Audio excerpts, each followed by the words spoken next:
Hey, what's going on, guys? This is Jason from Jadren Aquatics. Thanks for joining me again. So today we got in some more new Corys. As you guys probably know by now, I have fallen completely and utterly deeply in love with Corys, and I can't get enough of them.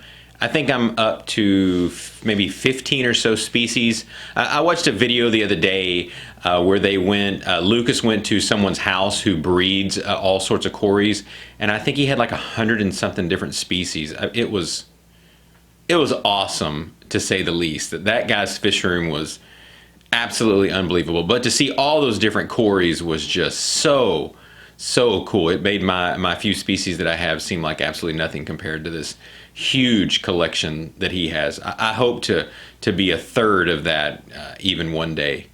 But today, so the ones that we got, we had these special ordered from my local fish store. They went ahead and ordered them. These are tank bred. The ones that I got are, the typical name they go by is a Violet Cory, but they're also known as a Smudge Spot Cory. Yeah, the scientific name for these is Corydoras.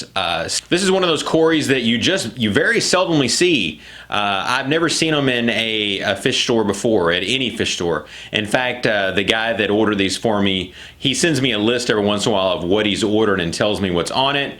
And I'll see some fish on there and I ask him what these are, and he's going, I don't know, I've never heard of them before. So I had to look them up.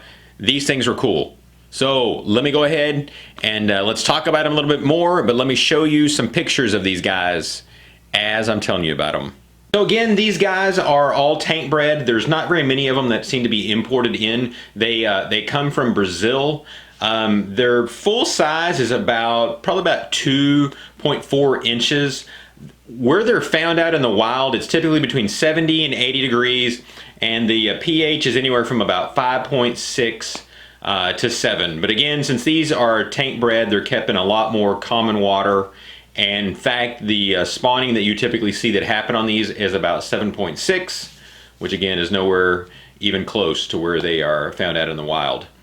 Now, typically, like most Corydoras, the way that you tell the males and the females apart is whenever they reach sexual maturity, the females are a lot wider, or they're just a lot fatter. They just look like a bigger fish than the males. Now, the type of food that these guys eat, they love flakes and tablets. They love a lot of live food like white worms, bloodworms, brine shrimp, tubifex. You don't want to feed them too much tubifex though.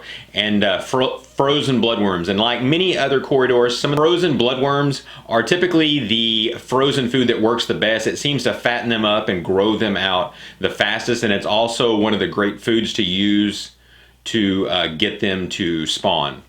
These guys are an absolute perfect community fish, as are most Corydoras. They get along with just about any other type of peaceful fish. The typical temperature you want to keep these guys at is about 76 degrees, and then what you want to do is you want to drop that temperature quickly about 5 or 6 degrees, and this will bring on spawning out of them. They'll think it's the rainy time of season. You have the typical Corydoras mating where they have the T mating clench, where the male and the female will come together. The female will take a couple of eggs and lay them down into her pectoral fins, and she'll hold them there while the male fertilizes them, and then one side of the egg is very sticky, so then she'll run them alongside something. Sometimes it's in the aquarium, a lot of times it's the glass, and now all the eggs are typically fertile, and they typically hatch in about 4 days.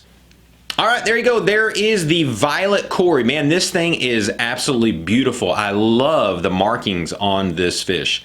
Just very different. Again, also known as the Smudge Cory.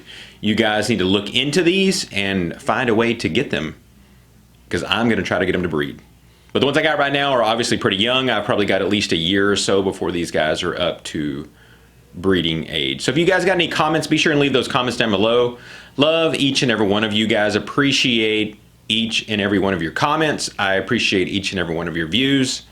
If it wasn't for you guys, I wouldn't be doing this. So thanks again, guys, and God bless.